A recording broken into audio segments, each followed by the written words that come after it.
سودا کے تو شیخ خاص، ہم میں سے ہر کوئی کامیابی حاصل کرنا چاہتا ہے، ڈھیر خوشیاں زندگی میں پانا چاہتا ہے اور بہت فخر کے ساتھ آگے بڑھنا چاہتا ہے۔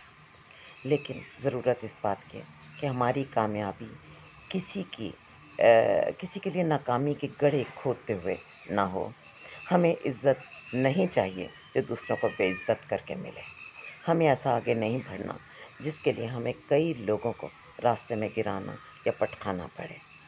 اللہ تعالیٰ پر یقین رکھیں، اس ملک میں تو اس وقت واقعی رائٹ ٹریک پر رہ کے آگے بڑھنا بہت مشکل ہے، مگر دیکھ رہے ہیں نا کہ ایک آدمی ڈٹ گیا ہوا ہے رائٹ ٹریک پر رہتے ہوئے، تو کم از کم ہمیں یہ سیکھنا چاہیے، اور ہمارا تو دین ہمیں یہ کہتا ہے کہ آپ سیدھے راستے پر چلتے رہیں، آپ اللہ پر بھروسہ رکھیں، اللہ سبحانہ وتعالیٰ آپ کی نیک نیتی کو، آپ کی کوشش کو کبھی ضائع نہیں ہونے دیں گے۔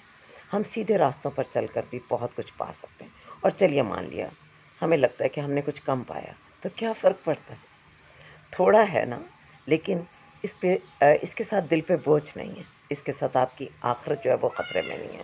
تو اللہ سبحانہ تعالیٰ کہ اس تھوڑے کو بہت سمجھے، وہ برکت دینے والا ہے اور وہ بہت برکت دے گا۔